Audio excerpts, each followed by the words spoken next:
So this is the kind of video you don't get very much on YouTube, and it's the kind of feedback you don't get very much in real life, not in academia, not in any kind of theater I can imagine. It is regrettable that in 2018 it is genuinely necessary for me to mention that I am ethnically Jewish. I'm not a member of the Jewish faith. I'm an atheist. I did grow up knowing one Holocaust survivor. It would be ridiculous if I knew 10. There aren't that many around, and for my generation, I'm only 40 years old, so obviously most of them were deceased of old age when I was growing up. I do have connections to the Holocaust in my family, and also just in terms of my interest in political history, there are ways in which it's something I positively care about. And I'm someone who has visited Holocaust museums, I can't quite say all over the world. The two that really stand out in my memory, we recently went to basically two different Holocaust museums in France, in Paris, France. And many years ago, I went to the Holocaust Museum in Washington, D.C. I have probably been to other Holocaust museums. And because of my parents' métier, because of my parents' peculiar profession, Holocaust museums and human rights museums were a big part of my life growing up. Hearing about the changing tide in museology and government policy of governments around the world, more and more making an effort to build, multi-million-dollar institutions, big budget museums that were based around immortalizing ideas and that were not built around interpreting objects. So the sort of classical Western museum is a vase on a pedestal with a label. And we all know that's not the purpose and that's not the format of a Holocaust museum. And my parents were two of the most influential people in that transitional period, culturally and bureaucratically, as governments around the world started to make what they called idea museums. And we all know one of the reasons why Holocaust museums exist is that there is a small but vocal minority all around the world trying to claim that the Holocaust didn't happen or didn't matter, or that some revisionist position in history should be taken on it. So this is a case where setting down the basic facts of history in contrast to generalized ignorance is more of a struggle than, in almost any other province. If you were going to make a museum taking seriously the history of First Nations people, Indigenous people, you'd face ignorance, you'd face contempt, you'd face indifference. Many people just don't want to know about that history. But you would not face organized conspiratorial thinking on the way that Judaism, almost uniquely in the 21st century, the history of the Jewish people, it's really about Jewishness, not Judaism, faces global hostility on an unbelievable scale, unbelievable depth and intensity. And, when I was a kid, I thought that was going out of style. I thought, wait, when I grow up, this is going to be a thing of the past. We're going to look back on, like, the decade of the 1980s as the decade when anti-Semitism was fading out. But no, if anything, I think it's a more powerful force in society. And, there's Eastern European anti-Semitism, there's Islamic anti-Semitism, there's like American white neo-Nazi anti-Semitism. There are really many different schools of anti-Semitism. They're all very vocal and very active. So I say this as a disclaimer at the start of this video because what I'm about to do is criticize a particular Holocaust museum. I digress briefly to come right back to my point. Just yesterday, I reached out to and sent some email to a guy. They were actually Facebook messages, same thing. A guy here on YouTube who is an activist for the vegan cause. He does animal rights and veganism. And he's a guy who said a lot of really embarrassing things about communism lately, making pro-communist statements. And I thought it was interesting that his audience had the moral fiber to stand up to him and say, hey, this stuff you're saying about communism, you're actually, justifying and making excuses for and running roughshod over the deaths of tens of millions of people. This is an issue where there's a huge body count. So, you sound ignorant as hell. You got to really reconsider what you're saying here. This is a disservice to everyone. This kind of warning being given to him. I thought both of those things were interesting. And it is very strange that murder on the scale of millions of people is handled so differently in the context of the history of communism than it is in the history of fascism. But I took some time to reach out to this guy and say, hey, look, I realize you're probably saying these things out of ignorance, but this is who I am. This is my academic background. This is why I know so much about the reality of communism, including the events that killed tens of millions of people at a time, of which there are many, many separate discrete events. It's not just one Holocaust in the case of the history of communism, history of Russia, history of China, history of Cambodia. There are all these different examples you can draw on in different periods, lasted much longer than the Nazi regime lasted in Germany. But what I'm fundamentally dealing with there is the puzzle of ignorance in politics. And we tend to think about morality as if we're all making informed choices between alternatives that have been set out on the table in front of us, and we're not. Almost all of us, if you think about a deck of cards being laid out on the table, the problem is precisely people are only looking at the cards. They're only looking at the options that they're already aware of. They're rarely seeking out and examining new options. So when you're talking to somebody like that, there's an interesting question of making the effort to say, hey, look, I'm not here to just damn you and condemn you. And I wrote to him saying, look, I assume you really can't understand why these people are responding in this harsh manner condemning you. But as a hypothetical thought experiment, think about how you would feel if one of your relatives, like, I don't know, you're at Thanksgiving dinner and your uncle, if one of your relatives started saying positive things about Adolf Hitler, about the history of the Nazi Party. Think about the combination of embarrassment and awkwardness and shame and, I don't know, maybe some anger and outrage you'd feel, and you think, what am I going to do? Am I going to sit down with Uncle Charlie and really try to talk him through the history of World War II? Am I going to just walk out of the room? Am I just going to laugh in his face? You know, what are you going to do in this situation? And it's very, very rare for people to reach out positively and try to address these questions. You can't make the right choice when you don't even know what the options are. And that's really one of the tragedies of politics in the 21st century. To some extent, people act in their rational self-interest. But to a much greater extent, they act out of a real ignorance of both historical context and of the alternatives that are presently available to them. And frankly, that's why I think this question of how the Holocaust is interpreted and memorialized and taught to the next generation, that's why I think it's so important. And I've known people. I was recently talking to a guy who's, basically Palestinian, grew up connected to Palestine, and obviously he grew up with a version of the history of Israel and Palestine remarkably different from, the version of history as I know it. And we actually had a pretty productive conversation where I was telling him some facts.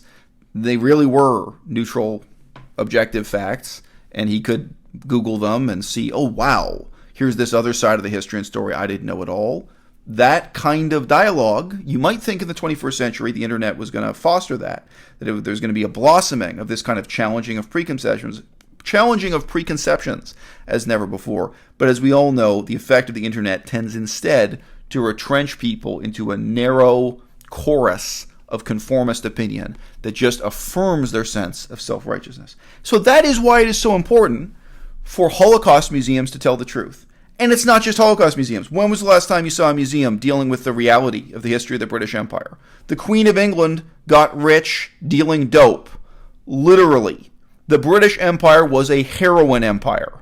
They stopped making money out of slavery. They said, how are we going to make money? It's going to be dealing dope. And they became the world's greatest opium dealing ring. Opium and heroin are the same drug, in case you didn't know. They're two different forms of the same drug made out of the same poppy. It is true it was called opium back then and not heroin, but I digress. Who is going to deal with that history?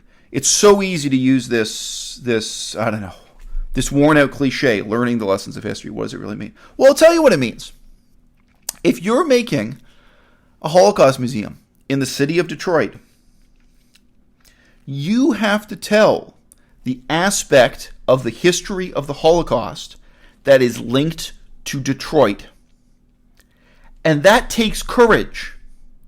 It takes courage to be a curator in a city where the main street is named after Henry Ford, where the biggest museum, the biggest institutions, the biggest skyscrapers are all named after Henry Ford, where the Ford Corporation, hospitals have Ford's name on them, where memorials and statues to the greatness of Henry Ford are everywhere. It takes courage to stand up against that cultural expectation and say, guess what?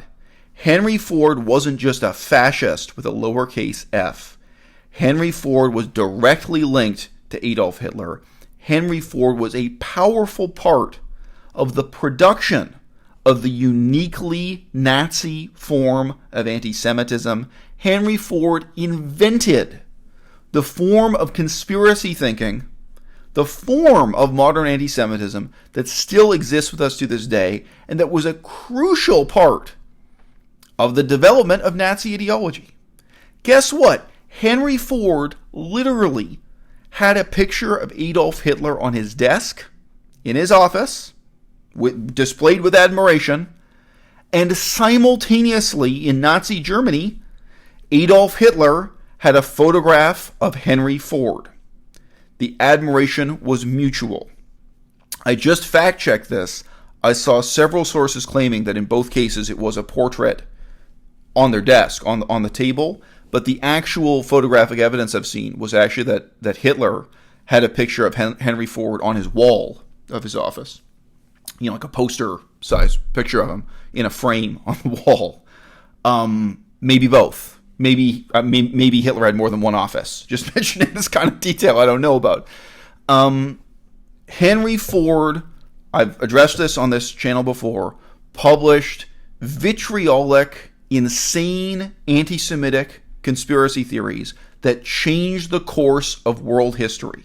All right? He really did innovate and say things that had not been said before, and that came from the position of someone who was at that time the most admired industrialist and technological innovator in the world. Henry Ford at that time was much more respected than today, the leader of Microsoft Corporation or Apple Corporation. At that time, he was one of the titans of industry, and he was seen as having changed the world for the better, especially in Germany. Germany, with its tradition of industrial engineers, and it's not just something academic. Germany, a country that in that time was really committed to the notion of science, technology, and heavy industry, transforming them, pulling them out of the bucolic past into a modern future, and so on.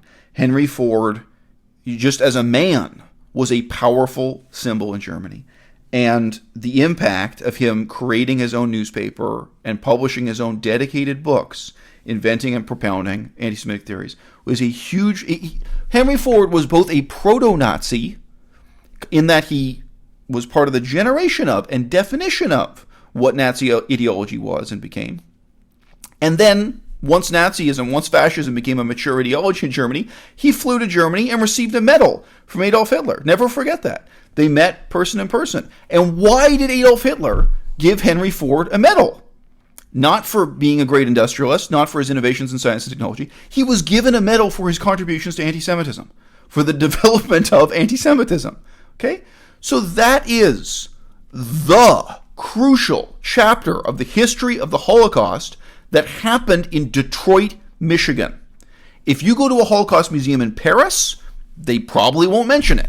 If you go to a Holocaust museum in Israel, they may or may not mention it. It's not something that happened in Israel. Even if you go to the Holocaust Museum in Washington, D.C.